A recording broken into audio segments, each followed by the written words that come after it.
నర్సరావుపేట పట్టణంలో వాసవి కన్యకా పరమేశ్వరి అమ్మవారి దేవస్థానం నందు అమ్మవారి గుండ ప్రవేశ కార్యక్రమం నిర్వహించారు. నర్సరావుపేట శాసనసభ్యులు డాక్టర్ చదలవాడ అరవింద్ బాబు పాల్గొని అమ్మవారికి పట్టు వస్త్రాలు సమర్పించారు.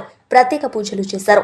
ఈ సందర్భంగా ఎమ్మెల్యే మాట్లాడుతూ రాష్ట్ర ప్రభుత్వం ఈ గుండ ప్రవేశ కార్యక్రమాన్ని ప్రతిష్టాత్మకంగా తీసుకుని రాష్ట్ర ముఖ్యమంత్రి వర్యులు నారా చంద్రబాబు నాయుడు గారు, డిప్యూటీ సీఎం పవన్ కళ్యాణ్ గారు రాష్ట్ర పండుగగా అన్ని కన్యకా పరమేశ్వరి అమ్మవారి దేవాలయాల్లో నిర్వహించాలని జీవోను విడుదల చేశారని తెలియజేశారు.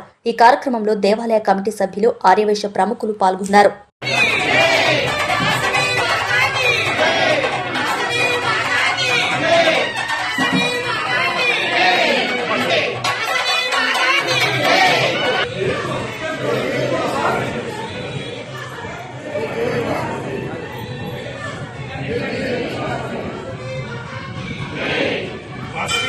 మన గౌరవాన్ని కాపాడిన చంద్రబాబు నాయుడు గారికి, పవన్ కళ్యాణ్ గారికి, అదే మన ఎమ్మెల్యే అరవింద్ బాబు గారికి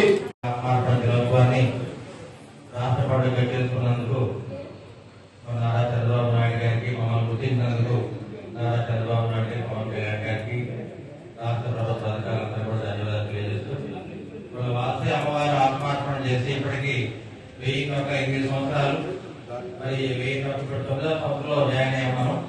ఇప్పటి కార్యక్రమంలో నారా చంద్రబాబు నాయుడు గారు దీన్ని రాష్ట్ర పండుగ గుర్తించి మనందరికీ కూడా గౌరవం కల్పించిన చంద్రబాబు నాయుడు గారికి, రాష్ట్ర ప్రభుత్వానికి ధన్యవాదాలు తెలియజేస్తున్నాము.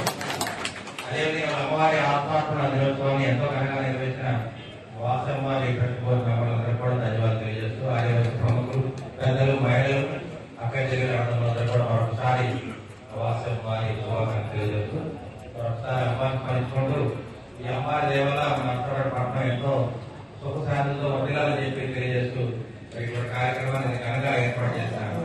వాసమ్మవారి ట్రస్ట్ చైర్మన్ మరి పద్మా మేడ గారికి, వెంకటప్పయ్య గారికి, అదేవిధంగా వరప్రసాద్ గారికి అందరూ కూడా ధన్యవాదాలు తెలియజేస్తున్నారు. ముఖ్యంగా మరి ఆదివాసీ మహిళలందరూ కూడా ఎంతో ఘనంగా మరి హిందూ ధర్మాన్ని కాపాడుతూ, హిందూ సనాతన ధర్మాన్ని ముందుకు తీసుకెళ్తూ ప్రతి కార్యక్రమాన్ని ఎంతో చక్కగా నిర్వహిస్తున్న మా మహిళా పిల్లలందరూ కూడా ధన్యవాదాలు తెలియజేస్తున్నాను.